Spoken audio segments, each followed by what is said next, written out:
Once upon a time, there was a small German town named Hamelin. Hamelin had a big problem with rats. It started off with only one rat that called the town home, but more and more came every day. Soon there were 5 rats, then 50 rats, then 500 rats. They were in every house and every shop, running through the streets and into people's bedrooms. It was a menace, and the problem needed to be solved. The mayor held a town meeting in the city hall to talk to his townsfolk and see what could be done about the rats. "We can use the cats," someone spoke up, but the mayor shook his head. "All of the cats have become too fat to hunt," he said. "Besides, we have thousands of rats now, but less than 50 cats. They couldn't eat this many rats, not even in a year." The door to the city hall opened, and in walked a tall man.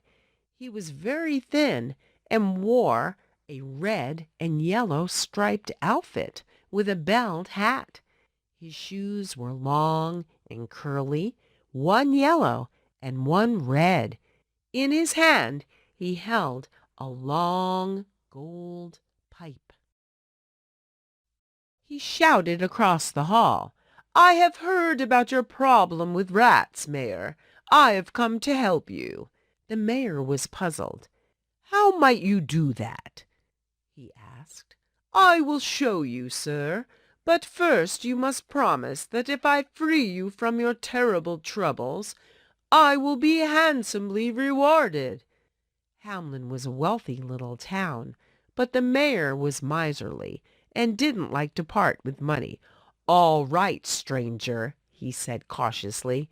"If you can rid us of the rats, we will pay you 1,000 pieces of gold." The piper agreed and led the town out into the main square.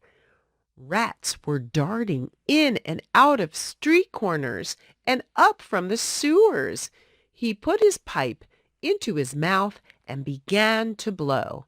The townsfolk couldn't hear a thing. They were very puzzled. Then the ground began to rumble and shake.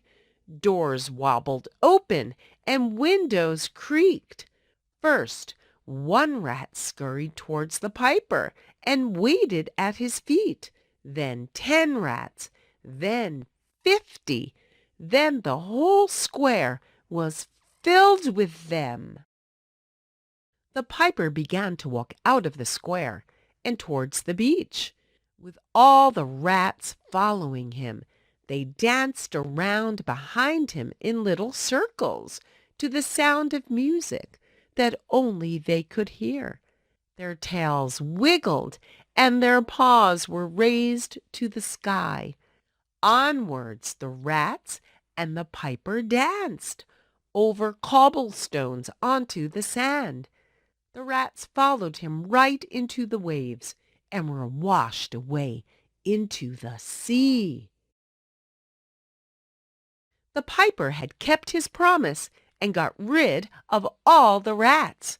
He returned to the city hall to accept his payment of 1,000 pieces of gold.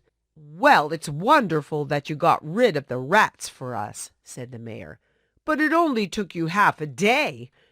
Don't you think 1,000 pieces of gold is too much for half a day? I'll offer you 10 instead." The piper was furious. "Pay what you promised, Mayor, or this town will deeply regret it," he said. The mayor simply handed him 10 gold coins. The piper was so angry that his face was redder than his suit. Back in the square, he put his lips to his pipe again. This time it was not rats that came to him. Instead, all the children who could walk got up from their beds, left behind their toys, and stopped eating their dinners. They rose slowly in a trance, and all wandered towards the main square, just like the rats. The piper led them from the town and out towards the mountains. The mayor and all the townspeople wept. For days they all wore black and flew black flags from their church tower. A town without the laughter of children was truly the saddest place on earth. The piper watched the town from the mountains and saw their sorrow. After some weeks, he returned to the mayor's office and said, "I see the pain your people are in. Would you reconsider your decision?" At once the mayor pulled 1,000 pieces of gold from his safe and shoved them into the piper's hands. "Anything!" he cried. "I will do anything to bring our children back." Finally satisfied with his fair payment, the piper blew soundlessly on his instrument again. From high in the mountains there came the sound of laughter and singing. The children were dancing back to the town. The Pied Piper went to the roof of the mayor's office and shouted over the city, "Let this be a lesson to you, Hamelin. Never let your miserly mayor try to weasel out of the bill again. Now you can understand that when you don't pay those who provide you with a good service, their children will go hungry because of you." The mayor listened and remembered the piper's words, as now he had known the pain of paying the highest price of all. Never again did a bill go unpaid in the town of Hamelin.